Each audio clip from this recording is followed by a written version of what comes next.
रुद्र एक वीर योद्धा एपिसोड 100।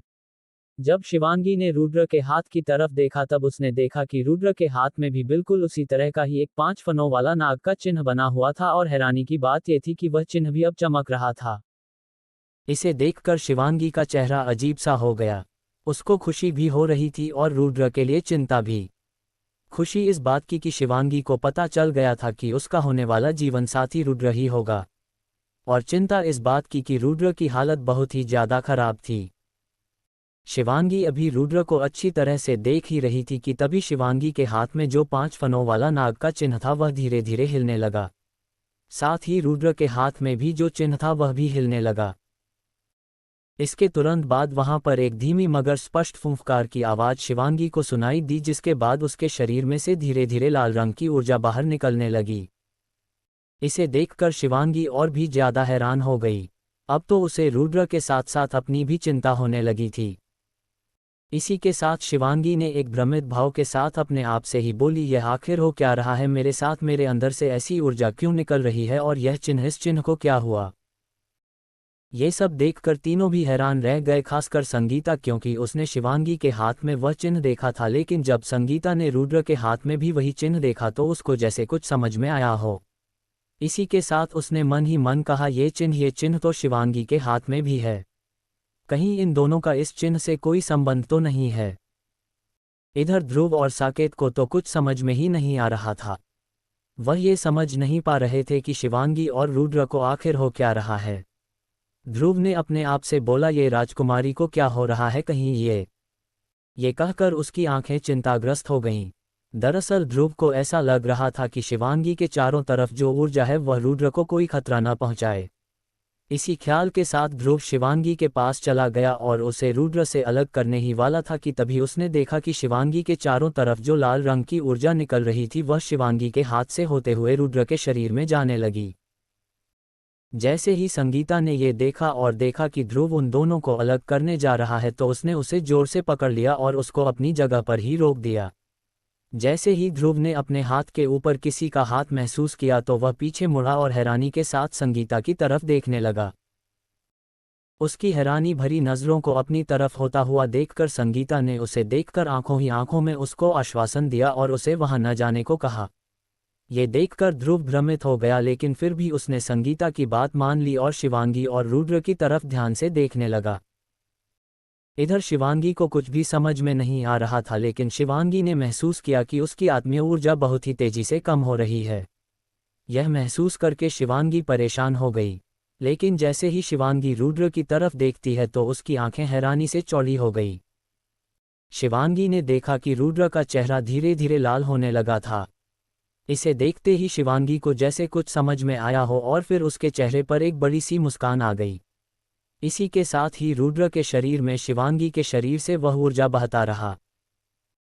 कुछ ही पलों बाद शिवांगी की आंखें धीरे धीरे बंद होने लगी, लेकिन उसके चेहरे पर अब भी एक सौम्य मुस्कान थी, जैसे उसको अभी अभी उसे कोई ऐसी वस्तु मिल गई हो जिसकी उसने हमेशा से ही चाहत रखी हो।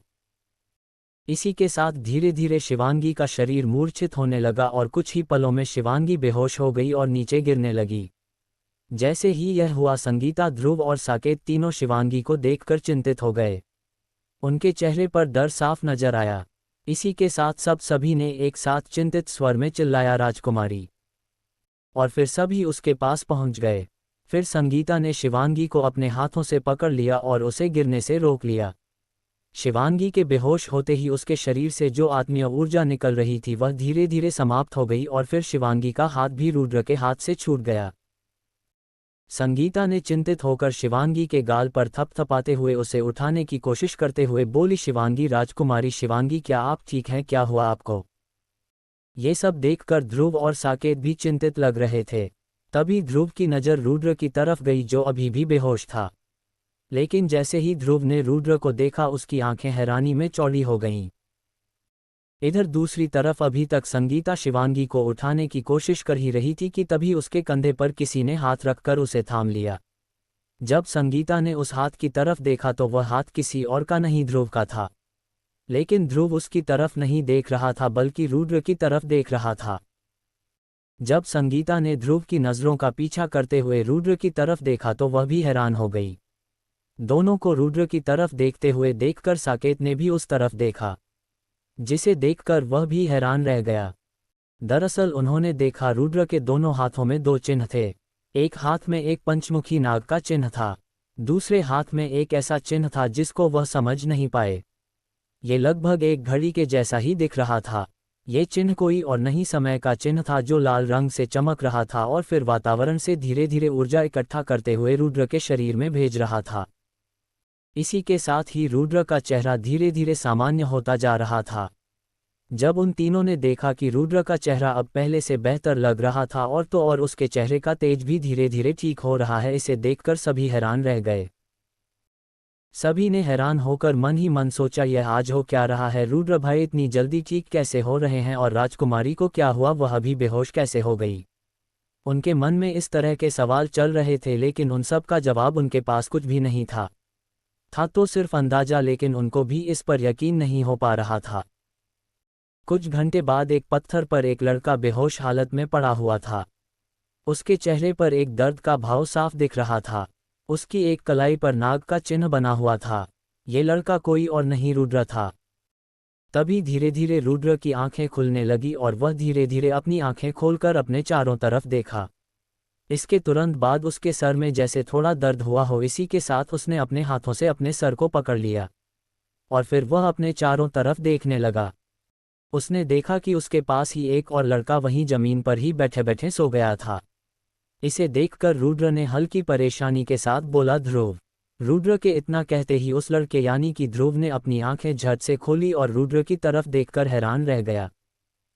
लेकिन ये हैरानी कुछ ही पलों की थी और फिर उसका चेहरा खुशी के साथ खिल गया और फिर उसने रुद्र की तरफ देखकर खुशी के साथ बोला, रुद्र भाई आप उठ गए। जिसे सुनकर रुद्र के चेहरे पर भी एक मुस्कान आ गई। इसी के साथ जब संगीता और साकेत ने भी देखा कि रुद्र जाग गया है तो वह भी उसकी तरफ आ गए और उसकी सेहत के बारे में पूछने लगे। लेकिन तभी रुद्र ने ये देखा कि उसके 3 दोस्त यहाँ हैं, लेकिन शिवांगी वहाँ नहीं है। जिसे देखकर रुद्र के चेहरे पर जो मुस्कान थी वह मंद हो गई और फिर वह ध्रुव की तरफ देखकर पूछता है, शिवांगी कहाँ है? ये पूछते वक्त चेहरे पर हल्की सी चिंता भी नजर आने लगी। जब रुद्र की बात ध्रुव ने सुनी तो उसका चेहरा एकदम से लटक गया और फिर रुद्र की तरफ देखते हुए थोड़ी कड़वाहट भरी मुस्कान के साथ बोला, कुछ नहीं, वह बस। इतना कहकर वह रुद्र की नज़रों से इधर उधर देखने लगा, जिसे देखकर रुद्र और भी ज्यादा चिंतित हो गया। रुद्र का चिंतित चेहरा देखकर ध्रुव ने एक गहरी सांस ली और फिर रुद्र को वह सभी बातें बताने लगा जो उसके बेहोश होने के बाद हुआ था। जब रुद्र ने ये सारी बातें सुनी तो वह हैरान रह गया।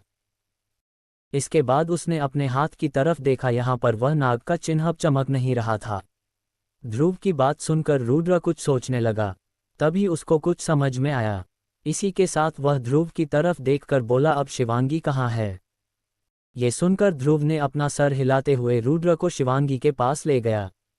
शिवांगी कुछ दूरी पर लेटी हुई थी और निस्तेज दिख रही थी। जब रुद्र वहां पहुंचा तो शिवांगी को बड़े ही ध्यान से देखने लगा। अब उसके चेहरे पर कुछ जज्बात भी नजर आने लगे थे। रुद्र को ऐसा लग रहा था कि यह सब उसी की वजह से हो रहा है।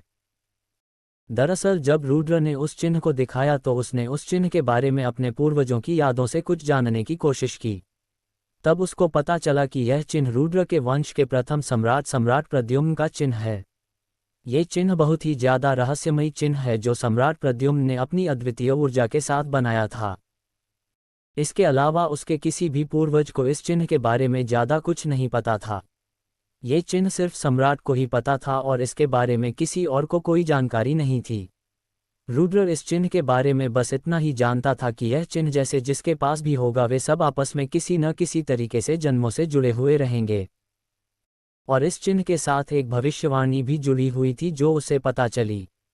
नागवंश में एक योद्धा पैदा होगा जिसके हाथ में ये चिन्ह होगा, वह इस दुनिया से काली शक्तियों को नष्ट कर देगा।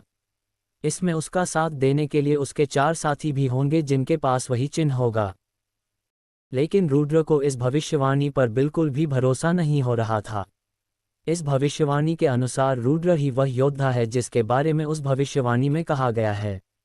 लेकिन वह ऐसा कुछ भी नहीं चाहता था, उसको तो बस अपने साम्राज्य का बदला लेना था और काली शक्तियों से मुकाबला करना था, चाहे इसके लिए उसको अपनी जान भी क्यों न देनी पड़े।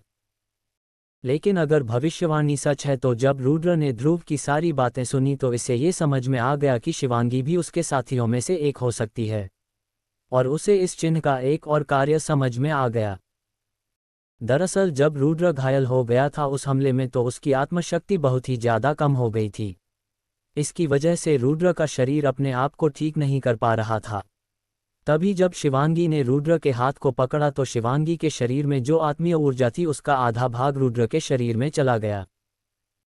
इसकी वजह से रुद्र के शरीर में जो समय का चिन्ह था वह सक्रिय हो गया और फिर रुद्र के शरीर में वातावरण से ऊर्जा इकट्ठा करते हुए रुद्र के शरीर में समाहित करने लगा। ये भी समय का चिन्ह का ही एक और कार्य था। जब भी अपने धारक का शरीर ज्यादा घायल हो जाए लेकिन उसके अंदर कुछ निश्चित मात्रा में आत्मशक्ति हो जिसकी मदद से इस समय का चिन्ह सक्रिय हो पाए तो यह अपने आप ही सक्रिय होकर अपनी धारक को हर संभव ऊर्जा से संबंधित मदद कर सकता था। और इसी वजह से ही रुद्र का शरीर इतनी ज्यादा तेजी से ठीक हुआ। और अब जब रुद्र ने कुछ घंटों तक आराम किया इसके बाद उसके शरीर में आत्मीय ऊर्जा फिर से भर गया। रुद्र को ये सब कुछ समझ में आ गया था। इसके बाद रुद्र ने शिवांगी की कलाई की तरफ देखा जिसमें अभी भी वह नाग का चिन्ह हल्के से चमक रही थी। फिर रुद्र ने अपने स्टोरेज अंगूठी से उस पौधे को बाहर निकाला जिसको उसने शक्तिनगर राज्य में महाराज महेंद्र से प्राप्त किया था। इसके बाद उसने उस पौधे से एक पत्ता तोड़कर अपने हाथ में लिया और उसे मसल दिया और फिर उसमें से जो भी रस निकला उसे रुद्र ने शिवांगी के मुंह में डाल दिया।